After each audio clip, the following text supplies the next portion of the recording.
Ok, como eu falei para vocês, a gente vai começar devagarzinho com eletrodinâmica. A gente não vai. Tudo bem que naquela semana que eu passei uns vídeos para vocês, logo no primeiro assunto daqui de eletrodinâmica, eu passei vários vídeos com muita informação, né? Mas a gente vai trabalhar devagarzinho, vai fazer as continhas, tá? Vai aprender de onde veio as coisas, ok? Eu não estou com pressa, eu não estou. Ok. Então vamos para alguns conceitos. A primeira coisa, a gente se preparou para esse momento desde que o mundo começou a acabar e a gente ficou em casa. A gente trabalhou muito o conceito de que os elétrons se moviam por causa do diferencial de potencial, né? Eu comentei com vocês, quando tinha um potencial diferente, fazia com que as partículas fossem submetidas a um campo magnético, a um campo elétrico, e isso fazia com que elas se movessem, elas sofressem uma força elétrica.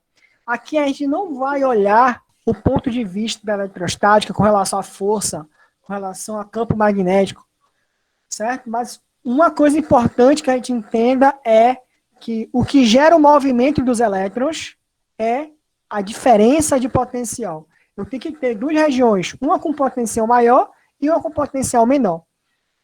Uma coisa que a gente aprendeu é que os elétrons, eles se movimentam naturalmente, de forma espontânea, do potencial menor para o potencial maior. Então aqui tá os eletronzinhos, tá? Eu tenho isso aqui, esse negócio aí que a gente está vendo. Seria, por exemplo, um fio de cobre, desse de ventilador, sei lá, fio do dia a dia. E aí, quando eu consigo submeter esse fio às duas pontas, cada um a um potencial diferente, esses eletronzinhos, eles espontaneamente vão sair do menor potencial para o maior potencial. Ok. Sabemos que os elétrons, eles carregam, eles têm uma carga, né? Aquela carga elementar. Cada eletronzinho tem uma carga de 1,6 vezes 10 elevado a menos 19 coulomb. E aí a gente faz o seguinte, existe uma variável muito interessante que a gente trabalha, que é a corrente elétrica. E qual é a ideia dela? Imagine que eu tenho esse cabo aqui, e a gente vai estudar uma seção transversal. Tá vendo essa área vermelha aqui? É a nossa seção transversal. Eu pego o fio, corto ele transversalmente e olho os eletrozinhos passando por essa área aqui. E aí é como se eu contasse a quantidade de eletrozinhos que passassem a cada unidade de tempo. Tipo, tem 10 eletrozinhos com a carga tal que passa por essa área a cada segundo. E essa variável, eletrozinho carga por segundo, é o que a gente vai chamar de corrente elétrica, certo? Então, eu vou colocar aqui logo uma equação para vocês, que é o seguinte, ó. Então, a gente vai estudar justamente, eu acho que esse não é melhor, esse não é melhor. A gente vai estudar justamente a carga que passa por essa área e a gente vai calcular o tempo que ela demora para passar por essa área aqui. Então, aqui vai passar uma certa carga, que vai ser a soma das carguinhas dos elétrons. E aí, quando eu divido por unidade de tempo, vai surgir essa variável tão importante, que de alguma forma ou de outra vocês já ouviram falar, que é a corrente elétrica. Nós representamos corrente com a letra I. Por que I, professor? Eu não sei não. Mas é isso aí. É I. E aí, I, conceitualmente, ele vai ser a relação da carga que passa por essa seção do fio, dividida pelo tempo que esses eletrozinhos com essa carga passam. Ok. Vamos dar uma olhadinha rapidinho na unidade. Qual é a unidade de corrente elétrica? A unidade de carga dividido pela unidade de tempo. A unidade de carga é o quê? Coulomb. E a unidade de tempo no sistema internacional? Segundo. Então, Coulomb por segundo, um rapaz muito simpático chamado Ampère acabou sendo descrito, né, nessa variável. Então, Coulomb por segundo, a gente chama de Ampère. Esse A maiúsculo. Como é que se escreve Ampère? Assim, ó. ampere. Ele é francês, tá? Perdoe o cara. Então, esse A é a unidade que a gente vai utilizar aqui. Não confunda esse A da unidade com esse A de área, tá? Não confunda. Deixa eu até apagar aqui. Some. Finge que não tem nada aqui. É A de ampere. Então, 1 ampere é a unidade de corrente elétrica que está passando por um condutor, por um fio. Beleza? Eu acho que vocês lá em química devem ter calculado alguma coisa utilizando essa equação. A questão de pilhas, tá ligado? Pilha, eletrólise, você calcula, por exemplo, a carga que foi transferida, sendo a corrente vezes o tempo. Provavelmente você deve ter visto alguma coisa em relação a isso em química. Beleza? Ok, vamos continuar. Ah, uma coisa legal. Isso aqui é a nossa corrente real, tá? Nossa corrente real, ela é uma corrente de elétrons que vai sair do potencial menor para o maior. Só tem um problema. É complicado trabalhar com corrente real porque os sinais são negativos, a interpretação é num sentido. E aí o que é que se convencionou-se? Se convencionou que a gente vai fingir, vai supor que as cargas que se movimentam não são negativas, elas são positivas. Ou seja, ao invés de ser nessa convenção, ao invés de ser, entre aspas, os elétrons que se movimentam, seriam os prótons. A gente sabe que isso não é verdade. A corrente real é de elétrons. No entanto, na nossa convenção, a gente vai considerar como se as cargas fossem positivas e como se elas se movimentassem do maior potencial para o menor potencial. Muito importante isso. Então, se alguém falar em corrente real, é uma corrente de elétrons, certo? Que vai do menor para o maior potencial. Se a gente falar em corrente convencional, que é a convencionada pelos engenheiros e pelos físicos, a gente vai fingir que são cargas positivas que se movimentam do potencial maior para o potencial menor. Então, real, corrente de elétrons, que é a vida real. Convencional, que é o que foi convencionado pelos físicos e engenheiros, é que as correntes seriam, entre aspas, feitas de cargas positivas que vão do maior potencial para o menor potencial.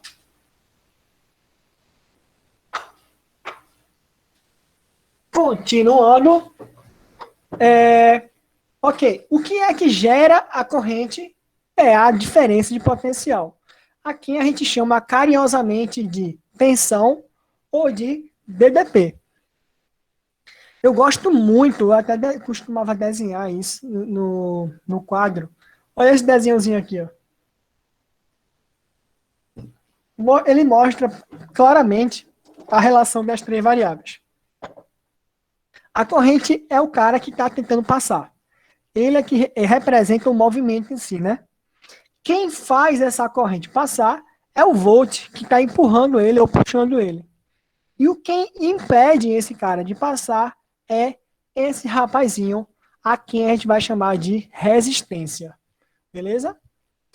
Ohm é a unidade dele, a gente vai falar sobre isso. Então, tensão, que é a diferença potencial, ou DDP, é ela que vai fazer o movimento dos elétrons, ela que vai gerar corrente. E essa outra variável que é nova para vocês ela representa a dificuldade com que os elétrons conseguem se deslocar de uma região para outra. Essa dificuldade é muito interessante, porque à medida que a corrente passa por um condutor, essa dificuldade ela acaba roubando energia da corrente elétrica. E esse roubo de energia, ele é transformado, ele é desperdiçado, né, na forma de calor. É isso que a gente chama de efeito Joule. Esse efeito Joule a gente vai estudar melhor depois. Ele é muito especial e é muito utilizado aí em vários equipamentos. Algumas vezes ele é desejável, como é o caso do chuveiro elétrico. Outras vezes ele não é desejável, como é o caso de fiação mesmo da CELP, da CHESF, que não é interessante haver essa perda de energia por calor. Ok, então resistência é esse cara. É o cara que está impedindo, né? Dificultando com que a corrente passe de um lado para o outro. Beleza. A gente vai agora para uma lei muito importante, e aí que ela fala realmente sobre a questão de resistência. Lei de Ohm. Essa lei de Ohm, ela trata sobre um componente elétrico, que é o primeiro que a gente vai estudar, que são os resistores. Aqui eu vou simplesmente ler um pouquinho. Resistores são componentes elétricos cuja função é ou limitar a corrente elétrica no circuito, evitar, por exemplo, que uma corrente muito alta passe por um equipamento e queime ele, ou evitar, por exemplo, sobrecarregar algum componente, ou até mesmo evitar um curto-circuito. Existe também a questão da função de transformar energia elétrica em energia térmica. Como eu falei da questão do chuveiro, né? Às vezes esse efeito Joule ele é desejável. E aí você coloca resistores no circuito, e aí esses resistores eles vão esquentar e vão esquentar a água, por exemplo. Vão esquentar o ferro de passar roupa, etc. Então, a primeira coisa que a gente vai ver aqui é justamente essa lei de Ohm. Essa lei de Ohm, ela fala sobre a relação entre essas três variáveis que a gente estudou aqui, ó. Qual é a relação entre a resistência, a corrente e, eita, a resistência, a corrente e a tensão? Mais alguém está chegando aí? Ah, não. Beleza. Qual é a relação, né? Ok. A nossa relação, a relação de Ohm, ela é uma relação diretamente proporcional entre a tensão e a corrente. Então, essa relação diretamente proporcional vai ser... Por que é vermelho, senhor? Não, vermelho não. Então, a nossa relação diretamente proporcional, caso vocês não lembrem, a relação diretamente proporcional é a divisão, U sobre I. Essa relação ela vai ser definida como a resistência do nosso fio, a resistência do nosso equipamento, a resistência do nosso resistor, que é um equipamento que eu comentei com vocês, né, que é um componente elétrico. Então, você pode relacionar a tensão, a corrente e a resistência em um equipamento ou em um fio a partir dessa equação. Essa equação ela tem um porém, a gente vai ver daqui a pouco. Ela só vale para resistores ômicos, resistores que seguem a lei de Ohm. Existem resistores que não são ômicos, que a gente vai conversar depois. A gente vai ver também que os outros tipos de componentes elétricos, eles possuem internamente resistências, que a gente pode utilizar usando essa equaçãozinha. Mas o formato do gráfico vai ser diferente. A gente vai trabalhar bem depois isso, beleza? Ok, então vê, ó, a lei de Ohm ela fala o seguinte: para um condutor mantido a temperatura constante, a razão entre a tensão entre dois pontos e a corrente elétrica é constante. Então isso aqui vale geralmente para um fio elétrico, vale para um resistorzinho de chuveiro, certo? Essa constante é denominada de resistência elétrica. Então, resistência é a variável, resistor é o componente elétrico. A função do resistor é ter uma resistência específica. De novo, resistência é a variável que relaciona tensão e corrente. Um resistor é um componente elétrico cuja função é ter uma resistência específica para fazer alguma coisa. Existem resistores que obedecem essa lei, que é essa equação, e existem resistores que não obedecem. Supondo que eu tenha um resistor que siga essa lei da resistência, tá? Eu vou agora mostrar a vocês ao vivo como seria o gráfico, isso é muito importante, o gráfico de um resistor ômico. Eita, apareceu mais alguém. Maria Clara. Ei! Clara, quanto tempo? Ok? Então, voltando, né? A lei de Ohm, ela fala sobre a relação diretamente proporcional entre tensão e corrente. E essa relação tensão e corrente é a resistência. Ok? Agora eu vou mostrar para vocês como é o gráfico. O nosso gráfico, ele é tensão, aqui é um U, tá? Tensão. Lembra que tensão é o U e a unidade é volt, é o Vzinho. Vzão, no caso, né? Ok. Como é que a gente vai fazer? Para eu representar U por I, a gente vai fazer o seguinte, eu vou passar esse I para lá, multiplicando, e vou inverter a equação. Vai ficar assim, ó, U é igual a R vezes I. Deixa eu escrever com outra cor aqui. U é igual a R vezes I. Eu não sei se vocês percebem, mas isso aqui é como se fosse uma equação de primeiro grau. Y igual a A vezes X. E digo mais, é uma equação de primeiro grau, uma reta que passa pela origem. Então, como é que seria o gráfico desse rapaz? Seria assim, ó. Vou colocar uma cor aqui. Vixe Maria. Pera aí. Eu acho que eu já comentei com alguém aqui, não sei. Eu vou comprar uma... Já comprei, na verdade, uma mesa digitalizadora. E aí eu vou começar a escrever melhor. Então, o nosso coeficiente angular, se a gente lembrar das aulas de Rosa, a gente vai lembrar que o nosso coeficiente angular vai ser a nossa resistência. Então, esse rapaz aqui, ó, que vai ser a tangente daqui, desse ângulo aqui, é o nosso coeficiente angular, que é a própria resistência. Então, a partir de hoje, você já sabe que um resistor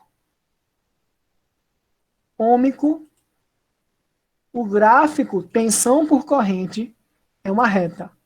E é uma reta ascendente, né?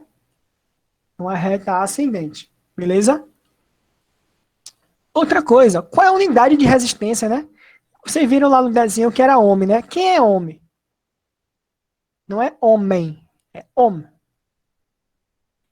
Quem é ohm? Se a gente for analisar a unidade, ó, a unidade de resistência vai ser a unidade de tensão. Qual a unidade de tensão? Volt, né? Dividido pela unidade de corrente. Quem é a unidade de corrente? Ampere. Volt por ampere, nós vamos chamar carinhosamente de ohm. E o símbolo de ohm é esse símbolo bonito aqui, que parece uma ferradura, né? O símbolo lá de Kratos, de God of War. Eita, ômico não é ohm. Desculpa, foi mal. Foi mal. Então, vai ser ohm. Ohm. Ok. Então, essa ferradurazinha aí vai ser a nossa unidade de resistência. Então, recapitulando. Resistência é a relação de tensão e corrente. É uma relação diretamente proporcional. Existem resistores. O resistor é um componente elétrico que vai trabalhar com essa resistência. Existem resistores que obedecem essa lei e existem resistores que não obedecem essa lei. E aqui vamos lá. Resistores ôhmicos e não ôhmicos. O estudo da curva tensão por corrente dos componentes elétricos é muito importante, já comentei com vocês.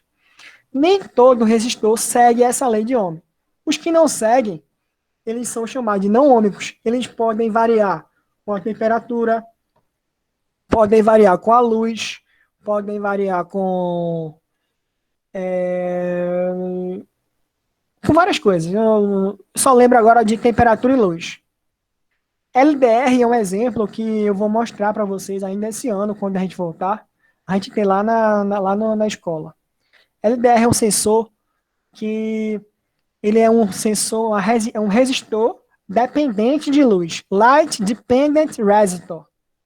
Então, a luz que passa por ele, que iluminar ele, vai alterar a resistência dele. E a partir daí, a gente pode, por exemplo, criar um sensor especial que acenda a luz do poste quando estiver escuro e apague a luz do poste quando estiver claro. Então, o LDR é um resistor que não obedece àquela lei de Ohm, tá? Mas aí ele tem um propósito, ok? Um exemplo de resistor que obedeça. Resistor de chuveiro. Se você abrir o chuveiro da sua casa agora, você vai perceber que ele na verdade, é um fiozinho enrolado. E esse fiozinho enrolado a gente vai aprender a calcular como se calcula a resistência desse fiozinho enrolado. Ok? Ô, professor. Então, só para mostrar para vocês o formato. Ângelo, Oi, oi, oi. a grossura do fio tem alguma coisa a Com ver? certeza. Vamos chamar pode ser grossura. É porque, na verdade, se você for olhar as tabelas, eles chamam de bitola, né? Qual é a bitola desse fio? Eu não sei, é um oitavo, Aham. tá ligado? Então, sim, ela importa com certeza. A gente vai ver que a espessura importa, comprimento importa e a temperatura também importa. É impressionante. Sim, e o material, claro. Então, vamos Porque lá. nessa resistência Oi? é de aço, né? Não, não é aço, não. Como é de É chuveiro? de. Qual é? Eu acho que é. Eu não lembro. Eu acho que é tungstênio, não? Eu acho que é Pera aí, deixa eu tungstênio, ver pô. aqui. Eu não acho que é aço, não. No caso do chuveiro, ele tem que ser capaz de, é, digamos assim, perder energia muito fácil. Então ele tem que ter uma resistência muito alta. No caso de, por exemplo, um fio elétrico do nosso dia a dia, não é ideal que ele perca energia. Ele vai perder, mas não é ideal. Então o que a gente faz? O fio ele não é feito de aço. O fio elétrico ele é feito de cobre. Cobre é o melhor material? Não. O melhor material é ouro. Mas imagina, o pessoal já rouba fio de cobre, de poste. Imagina se os fios fossem de ouro. Sacou? Eu vi, se não me engano, é níquel, cromo, é a ligação desses dois, eu acho. Ou seja, níquel e cromo quer dizer que é um metal muito duro. É um metal muito duro. E aí ele também vai ter altas temperaturas de fusão. E também vai ter aí uma resistividade muito alta. A gente vai ver que variável é essa. Resistividade. Com certeza é maior que a do aço. Beleza. Aqueles. Vocês lembram, eu não sei se é da época de vocês, é da minha época. Aquelas lâmpadas incandescentes. Elas utilizam um filamento de tungstênio. Que Máquina de aquece e fica raio-x amarelo. utiliza filamento de tungstênio. Beleza? Então vamos lá. O ômico, ele vai obedecer aquela R é igual a U sobre I, que vai nos dar uma equação de uma linha reta. Então o gráfico dele vai ser uma linha reta. E o não ômico pode ter praticamente qualquer formato. Geralmente ele é assim, certo? Geralmente é assim. Ele é uma curva que depende de vários fatores que não tem a ver exatamente com a relação tensão e corrente. Existem também resistores que são assim, ó. Então tem vários formatos possíveis aí para o não ômico. Depois a gente vai ver, a gente vai aprender cada componente. E aí cada componente vai ter uma curva tensão por corrente diferente. Vocês vão ser capazes de bater o olho assim e falar: esse gráfico é o gráfico de um gerador. Esse gráfico é o gráfico de um resistor. Não, esse aqui é de um receptor. Cada um vai ter um formato diferente, certo? Então, por hoje, por enquanto, ó, um homem com a linha reta. Eu sei que não parece a linha reta, mas eu juro que é uma linha reta. E o não ômico vai ser qualquer coisa, menos uma linha reta.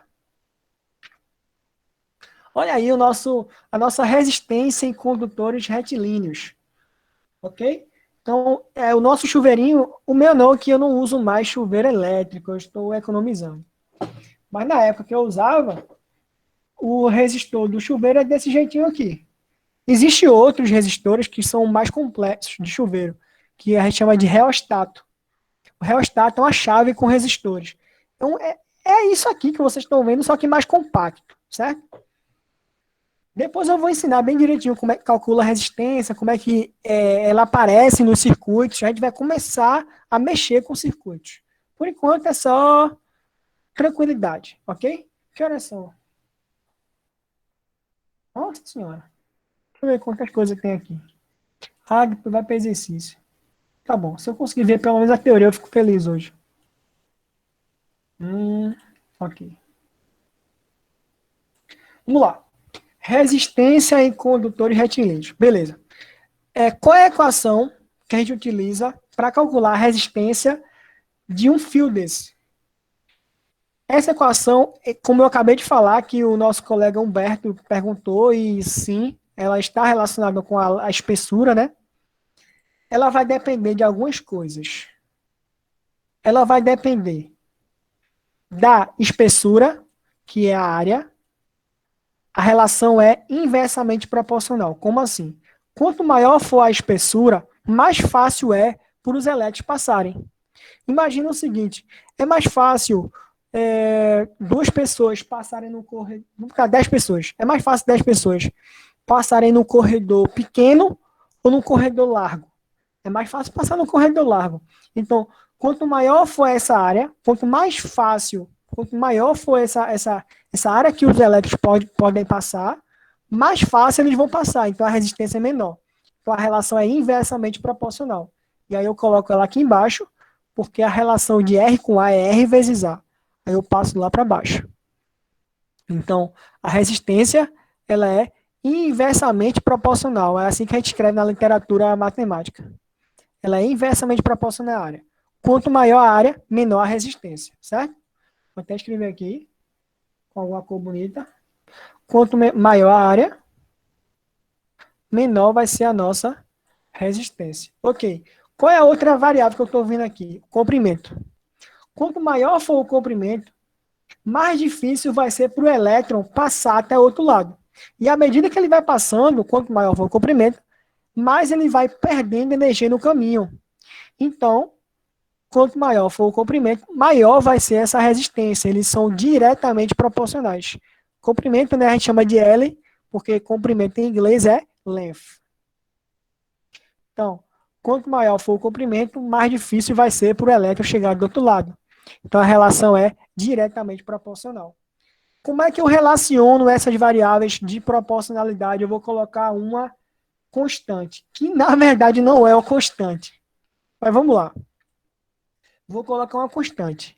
Essa constante, na literatura, nós chamamos de ρ. Esse é o nosso amigo ρ. Ele parece um P que tem uma perninha assim, ó, bem tronchinha. A gente chama ele carinhosamente de ρ, ok? Quem seria esse ρ? Ele seria a nossa resistividade.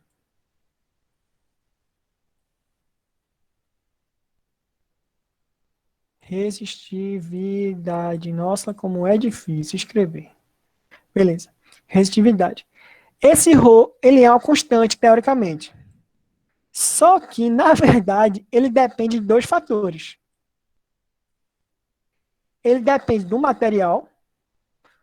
Então, por exemplo, eu comentei com vocês, o cobre, ele tem uma resistividade menor do que o aço, do que o tungstênio. Então, se você quiser perder pouca energia, você usa o cobre. O ouro tem melhor condutividade, então tem menor resistividade. Então o ouro seria melhor para você evitar perder energia nesse processo, no fluxo de elétrons, né? Então o material, cada material vai ter o seu ρ, a sua resistividade. Quanto maior a resistividade, maior a resistência e mais ele vai perder energia. E ele depende de outra coisa, ele depende da temperatura. Quanto maior for a temperatura, mais as partículas se agitam e aí acaba que essa resistividade ela acaba aumentando. Fica mais difícil o elétron se movimentar porque as próprias partículas elas estão vibrando mais e dificulta essa passagem. Só a título de informação, esse ρ ele depende geralmente da temperatura no resistor da seguinte forma: ρ0 vezes o coeficiente de dilatação do material vezes ΔT. Se não me engano, é assim, mais ou menos. Não. Tem um. Falta um negócio aqui. É tipo a equação da. É tipo a equação de dilatação. Não sei se vocês lembram. Então, o ρ vai ser o ρ0, 1 mais coeficiente de dilatação do material vezes ΔT. Então, Só se for o ITA, o IME, que exija esse tipo de coisa. Geralmente, não se considera essa variação de temperatura, mas é fato. Se a temperatura mudar, a resistividade e a resistência vão mudar também, tá? Ok. E aí, como é que eu faço para decorar isso? Resistência é Rho LA. Acabou-se. Está decorado. Qual é a unidade? Ok. A unidade de comprimento é metros, sistema internacional. A unidade de área é metros quadrados. A unidade de resistência é ohm. E aí, a gente vai ter a nossa resistividade. Qual vai ser a unidade dela? É só você trabalhar direitinho, ó. É o A passaria lá para cima, o L para baixo. Ia ficar ohm vezes metro. Você basicamente tem questões que eles utilizam unidade que não é internacional. Aí você vai calcular baseado na unidade que ele trabalhar aqui na resistividade. Vou fazer um exemplozinho agora, eu acho. Então, basicamente, para você calcular a resistência de um fio, você vai utilizar a famosa equação do passarinho. Beleza? Vou ver se eu acho alguma questão para calcular isso direto, só para mostrar para vocês. Aqui, pronto. O filamento de tungstênio de uma lâmpada tem resistência a 20 ohm. Vou colocar aqui, ó. Então, esse cara aqui é a nossa resistência. A 20 graus Celsius. Essa temperatura ele falou só para padronizar. Assim, não, acabou que não precisava calcular, né? Tudo aí vai ficar a 20 graus Celsius. Sabendo-se que sua seção transversal, que é a área, mede isso aqui em milímetros quadrados, essa é a nossa área, e que a resistividade do tungstênio a 20 graus Celsius é essa aqui, que é o nosso Rho. Ele quer saber qual é o comprimento. Pessoal, a unidade aqui é muito importante. Olha só. Olha bem, tá? Qual é a unidade da nossa resistência? Aqui ficou muito escuro. Qual é a unidade da nossa resistência? Ohm. A nossa área, ela está em milímetros quadrados. Olha aqui a nossa área aqui, ó, representada aqui, ó, milímetros quadrados. Qual vai ser a unidade do nosso comprimento? Qual vai ser a unidade do nosso comprimento? Metros. Veja aqui, ele podia sacanear vocês. Ele podia colocar que o comprimento em milímetros.